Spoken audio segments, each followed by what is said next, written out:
There are so many unanswered questions about the validity and integrity of the election for president. And even if the legal challenges are resolved and a clear winner emerges without doubt, there are some changes that we as citizens, regardless of party, ought to demand for future elections. Now, would you like to hear them?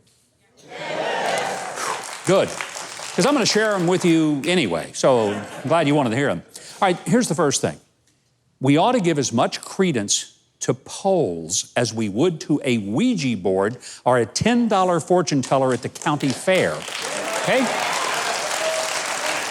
Because for the past 2 presidential election cycles, we have had polls that were so wrong, they might as well have named me president. Maybe that's not such a bad idea. All right, let's be blunt. The polls weren't just off. They were as bad as a weatherman predicting a snowstorm in Miami on the 4th of July. It's time pollsters stop pretending that they know more than we do, and it's way past time that news organizations and corporations stop paying them big bucks for being less reliable than Mr. Magoo reading road signs. That's how bad they are.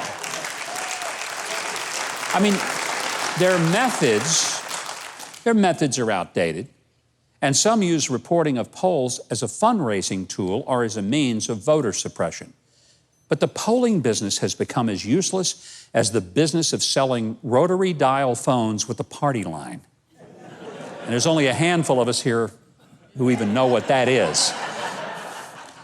And let's stop the ridiculous presidential debates, which aren't even close to debates. They just aren't. They're television shows. And they're designed to feature the personalities of the moderators and to get ratings, which equal big dollars for the networks. Look, I debated in high school and in college. And what is called a presidential debate is little more than a forum featuring TV people who get to decide what the topics are going to be instead of the topics being decided by the candidates who actually had the guts to run for something. So if we're going to do these things, let's have a real debate. No moderator at all. No moderator. 2 candidates on the stage like gladiators facing each other. Each one gets exactly the same amount of time. There's a clock set before both candidates. And it runs when they talk, and it stops when they stop. If they interrupt the other, it counts against their time. And when their time runs out, their mic's cut off. And then they're done, except for a 2-minute closing. And by the way, if they want to use all of their time on the first question, they can do that, and then stand around eating a sandwich while the other candidate gives his or her message. Most importantly, let's tell the media they don't pick the winners, the voters do.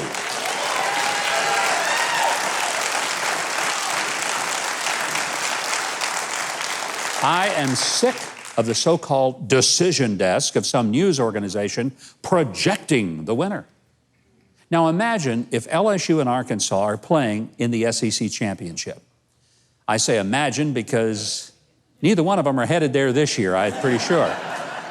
But let's imagine that that's what's happening. LSU is leading by a point late in the 4th quarter with just seconds to play. Arkansas's got the ball on the LSU 5-yard line, 1st and goal. If the Razorbacks score, they win with a field goal or a touchdown. Either way, all I got to do is score.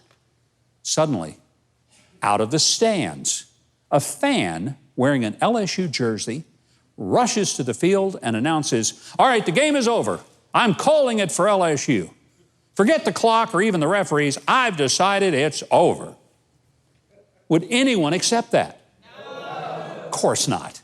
So why on earth do we tolerate unelected and unofficial and mostly unknown hacks at a network or newspaper deciding who won when all the votes haven't even been counted?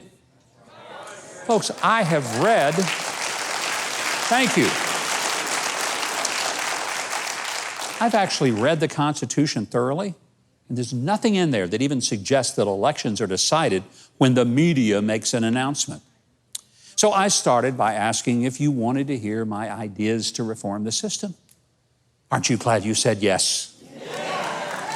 Yeah, me too. And if you didn't want to hear, aren't you glad you did anyway? Now, Now, all I have to do is to convince the rest of America. Wait, don't click that button. Well, unless it was the subscribe button, and then carry on. And while you're down there, hit that little notification bell too. Oh, and if you leave a like and a comment, I will personally give my dog Toby a treat. Leave a like, feed a dog, as I always say.